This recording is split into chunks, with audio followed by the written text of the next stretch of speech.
Tom Maulson, we're together with probably 1,000 people, Great Lakes Indian Fish and Wildlife Commission. We're eating whitefish, and we're eating some potatoes, and we're celebrating Anishinaabe treaty rights. Well, we should be eating walleye. We need walleye. We're inland people, right? That's for sure. Not Great Lakes, but that's all right. Whitefish are really good too. Yeah, a couple of people from Mole Lake said they weren't used to that whitefish. They wanted some walleye. That's for sure, and I'm one of them. Tom, what are the fruits of the treaty war? What are the flowers that emerged from it? Well, I guess, we can say, you take a look behind us, you can see people of color, mostly white folks.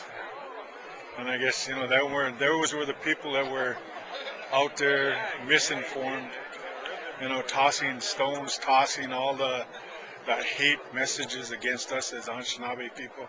Maybe not so much these people, but there was a lot of people in Wisconsin that knew nothing about treaty rights, knew nothing about who their neighbors been for all these years. And I guess, it took a lot of education, as you know. It's constantly doing what you're doing, constantly making people well aware that we've been here since time immemorial. We helped the first white man, as we would call it, when they came across that big ocean, or that big lake, as we call it. And them were our ancestors. So we're still helping today.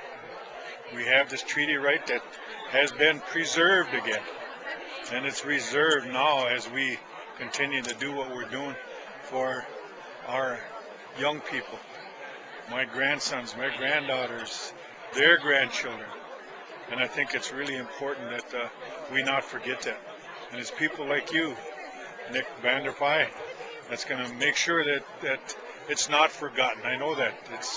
And people got to give you credit, got to give you a lot of heart and belief, because not only we were out there on those boat landings, you were too. You were crucified just as bad as we were. But we've lived through this. We endured it. And I think we'll continue as we get older, as you know, more gray hair, more knowledge, more opportunities for young people to do what we paved the way for them. So I guess that the paving is the thing that I really believe in, that we've done the righteous thing. We've got a great organization, Great Lakes Fish and Wildlife Commission, second to none. First, matter of fact. We've worked now with the state of Wisconsin, where prior to that, the state was even uneducated to treaty rights. So now we've made a big 180-degree and go in a different direction now as partners, and that's got to stay that way, because we have more users. We too have more users of the resource as Indian people, and it's not going to stop. We've got to now protect the resource.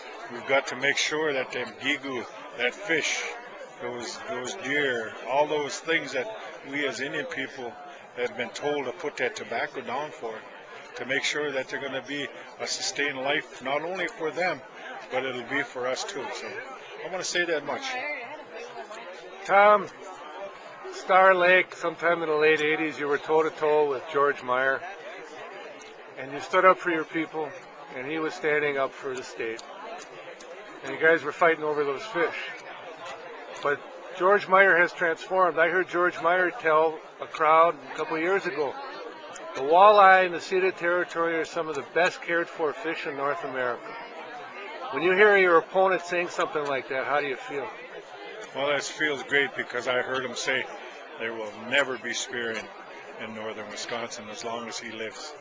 And I know George is alive today, and it's really great for him to do 180 degrees also. But it took a lot of education, knowledge, and working together. And I think that's really what we need to do, is continue to show that there's this educational process, and everybody has to make sure we start to protect the resources for our people that are not here.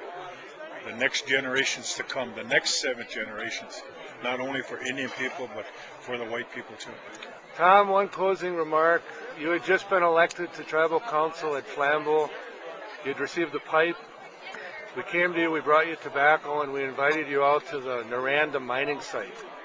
And we walked out there. You walked out there with your pipe, and we made a fire with 2 sticks, ate some deer meat, and a month later that company left after those Flambeau people showed up and non-Indians showed up. I want to thank you for that work that you did for us, for the people. Well, we say miigwech to you guys too, Nick, because you also are the eyes and ears, for Mother Earth, as we call it, a key. And we need to all join together because she needs a lot of protection today.